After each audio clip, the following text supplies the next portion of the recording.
You must have thought it was White Boy Day. Huh? It ain't White Boy Day, is it? Oh, man, it ain't White Boy Day.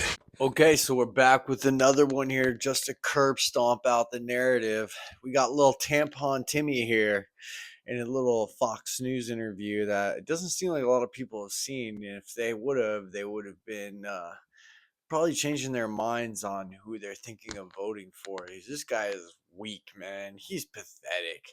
He's memorized all the talking points, and then every time he just gets pressed just a little bit. The dude crumbles under pressure every single time. Let's focus on what your position is and the vice president's position as well. I want to talk about abortion, too, because this came up at the debate. It's been a winning argument for Democrats on many ballots, but I want to clarify what the law is there in Minnesota. Abortion Finder, a website that helps women find access, says abortion is legal throughout pregnancy in Minnesota. There is no ban or limit on abortion in Minnesota based on how far along in a pregnancy you are. You signed the bill that makes it legal through all 9 months. Is that a position you think Democrats should advocate for nationally? Look, the vice president and I have been clear. The restoration of Roe versus Wade is what we're asking for. But that this is law a goes woman's far beyond right Roe v. Wade to make her own choice. The law is very clear. It does not change that. That was been debunked on every occasion. But look, this is a. But let's agree. What you signed is there's not a single limit through 9 months of pregnancy. Roe had a trimester framework that did have limits through the pregnancy. The Minnesota law does not have that. This puts the decision with the woman and her health care providers. The situation we have is when you don't have the ability of health care providers to provide that. Bro, 9 months? Really? 9 months the baby's alive. Why do you need to kill the baby at 9 months? If you're going to abort it, you're already going to take it out. Just take it out and give it up for adoption. Why would you abort a kid and then say, oh, we're going to let the woman and the doctor just like figure it out? Like, what does that mean, dude? Like, so she gets to tell the doctor, kill it, just fucking kill it, fuck that baby. I'm so confused. Like, what? How is this pregnancy care? How is telling the doctor to terminate the baby at a 9-month pregnancy? And it does happen. Look up the abortion abolitionist.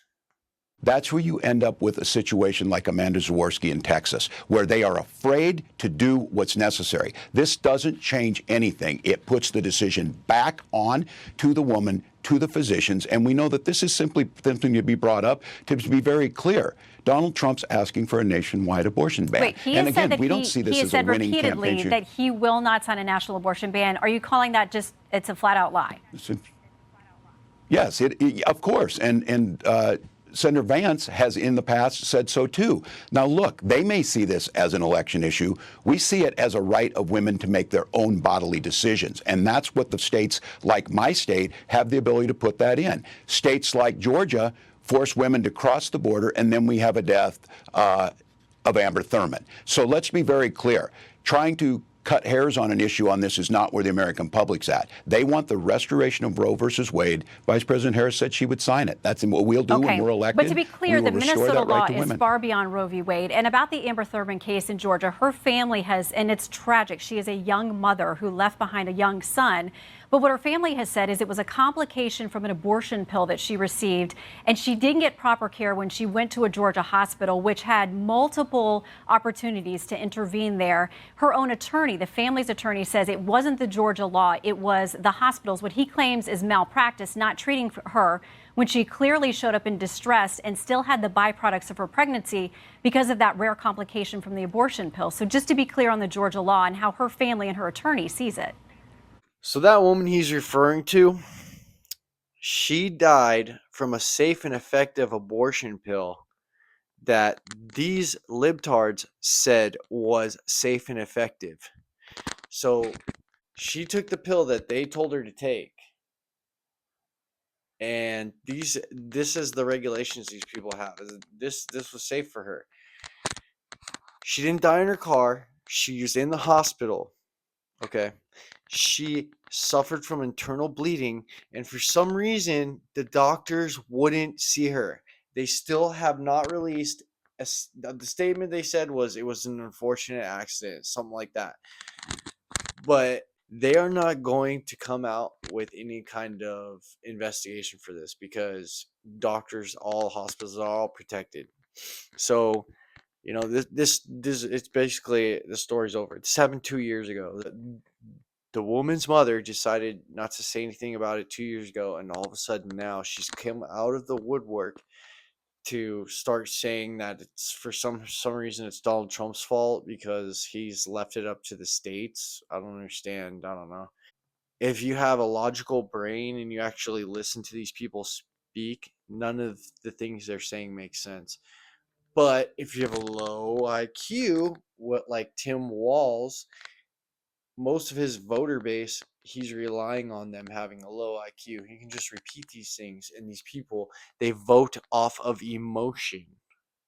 They don't vote off policy or anything. They, oh my God, they act like Donald Trump is president. Like, how could he even have anything to do with this?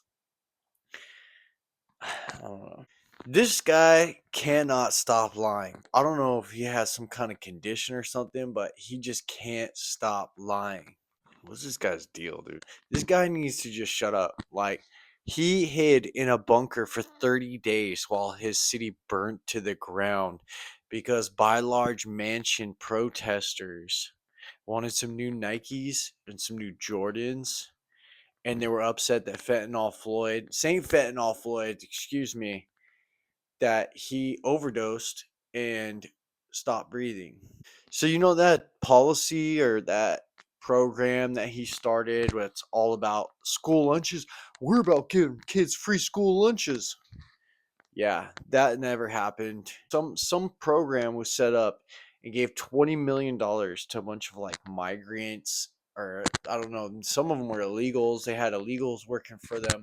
They were supposed to be delivering school lunches all around his state, and it turned out that these people were a bunch of the people that wear the ski masks over their face that have a cape on.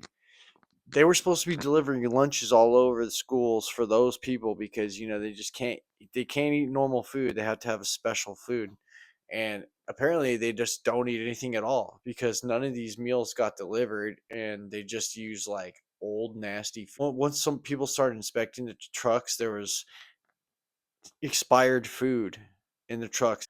So this cost the taxpayers $20 million.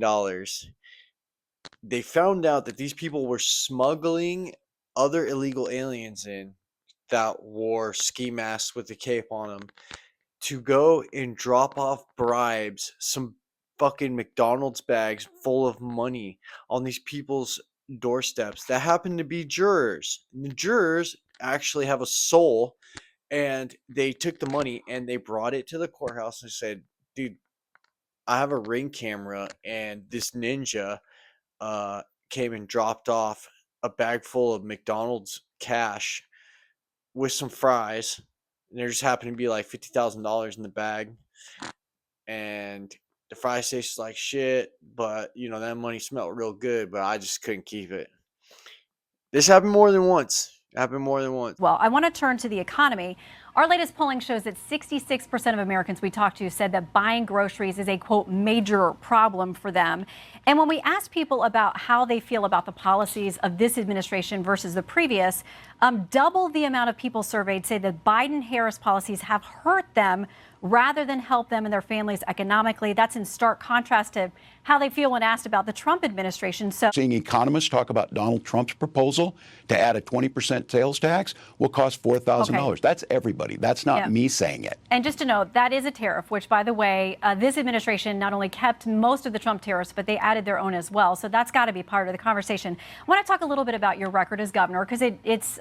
He's talking about one economist. One economist came out and said this, and they keep saying that it's all these It was one. You can go fact check. Pass a piece of legislation to strengthen our border. That's what Kamala Harris is talking about. Well, She's talking Governor, about solving the problem. That piece of legislation does include the wall that you guys have been so, you've disparaged that. I mean, the vice president has as well. So I don't know if she really intends to move forward with that. But it was negotiated by 3 or 4 senators, and many Republicans came out against it long before President Trump indicated he didn't like it either.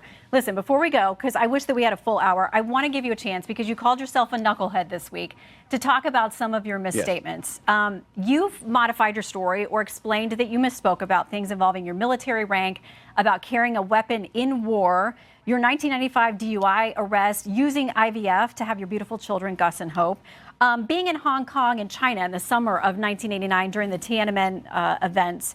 A lot of people would say they couldn't get away with saying, I'm just too passionate, my grammar's not right, I'm a knucklehead. What do you say to the American people who think, I don't know that I can trust this guy with all those modifications to be the potential commander-in-chief of this country? Yeah, well, I think they heard me. They heard me the other night speaking passionately about gun violence and misspeaking. And I got to be honest with you, Shannon, I don't think people care whether I used IUI or IVF when we talk about this. What they understand is Donald Trump would resist those things. Look, I speak passionately. I had an entire career, decades before I was in public office. They know, and I'm very proud of my 24 years in service and my record. I have never disparaged someone else, and they know where I'm at, and I'm proud to be on the ticket, and we'll deliver just like we have here in Minnesota. Right. And if we're going to deal in truth, both the president, the former president, and his nominee have said that they are very supportive of IVF. We are glad you have your precious family, and we thank you for serving in uniform and your years and decades as a teacher. My mom was too. I know it's really hard work and sometimes very thankless. So, Governor, we appreciate your time. Dude, look at this freaking weirdo. What was that? What is this guy's problem? He's like never talked to women before in his life. His weirdo wife, dude. Oh, I'm not even gonna get started on that. This dude is a compulsive liar.